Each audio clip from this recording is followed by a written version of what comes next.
ایو سړی لیکل کړیو افسوس به لیکل کړیو چې زه روجماتي ټیمو د روجماتي نه مخکې زما یو ماشوم بچی هغه همداسې لګیو چې ماله کباب روجماتي د ټیم نږدې شو وی دې دوران کې چې کوم دی دا نقل اورېدو وی ماته یو څو څپېړې ویستلې وی دې ماشوم چې کوم دی سلګۍ والی دا چې کوم دی غلی شو او وی زما نور ماشومان بچي یو پکې د 1200 کالو او دا غټ چې کوم دی مشرۍ بچی وی دا مې د 1200 کالو د روژه نیولې وه مشرانو 2 بچو مې روژه وه او وی موږ کدو پخ کړی او دا کدو مې څنګه پخ کړی په لار راتلم یو کس چې کوم دی کدوان کرلی ما ته وایي ځان سره کدو یوسه وی هغه کدو م پخ کړی ما هم روژه ماتی کو دې ماشومانو مې دې کدو سره هسې چې کوم دی ډوڼۍ چوکه کړلې وی ما ورته ویل چې بچو روټۍ خورئ که نه تاسو خو روژه نیولې وه وی راته وایي چې پلاره موږ د سره نن اډوږي وو نه موږ روژه نیولې وه خو ګورې موږ وږي نه وی بیا چې کله روژه ماتی وشو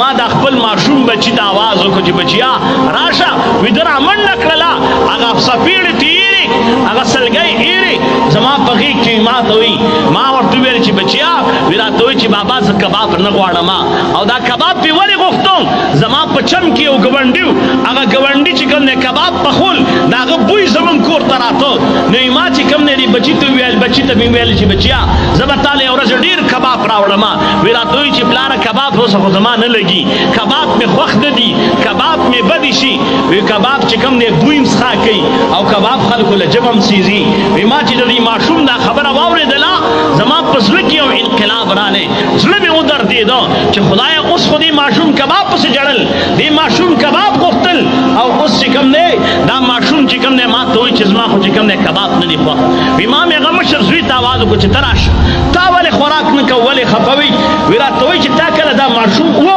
په دې ماشوم رور باندې خفه ومه وی ځکه چې کوم دی وی ما وی دودي ما ده ته مې ویل چې تا دې ماشوم ته څه ویلې وی ما ورته ویلې چې خیر دی کباب مه خوره کباب چې کوم دی خلکو له ژبه سیزي کباب چې کوم دی بوی م بد کوي زما عزتمندو دا سړی وایي شپه وه شپه تېره شوله سهار زه راووتمه وی زما د هغه ګاونډي کور ته زما دا ماشوم بچی د هغه د دروازې مخې ته ناست دی دا ماشوم بچی زما د هغه ګاونډي کو دروازې مخې ته ناست دی هغوی دسترخوان نه څنډلی دی چېرته ځای جارو کړی دی د کبابو دا غټې غټې ډکرې دا بار چې کوم دی پرتې دي وی زما دا ماشوم بچی چې ما سیک وي ما ویل چې خدایه دا څومره په دې سهار وختي راوتی دی وی هغه د هغوی د کور مخې ته ناست دی خزله کې د کباب دا ټوکړې ګوري او هغه را خولې خولې ته کوي وی ما چې ورته وکتل زه نږدې ورغلمه چې زه یې سیک کړمه نو زما د سترګو زما چې کوم دی دا لیدلو سره رنګ زیړ شو چې کله رنګ زیړ شو وی ما ورته ویلې چې بچیه څه کوې وی لاس کې د کباب په ټوکړه نیولې ده او راته وایي چې پلاره زه خو کباب نه غواړم زه خو کباب نه خورم زما عزتمندو دا سړی څه وایي وی ما ویل چې الله دا غریبي دومره سخت شی دی دا بېوسي دومره سخت شی دی مشران خو به ګزاره وکړي چا ته به خپل حل ونه وایي چا ته به خپل ځان ښه ونه کړي چا نه به سوال ونه کړي په ځان به سخته تېره کړي الله دا د غېږې ماشوم بچی ته به څوک صبروي دا د غېږې ماشوم به څوک صبروي کاش چې موږ او تاسو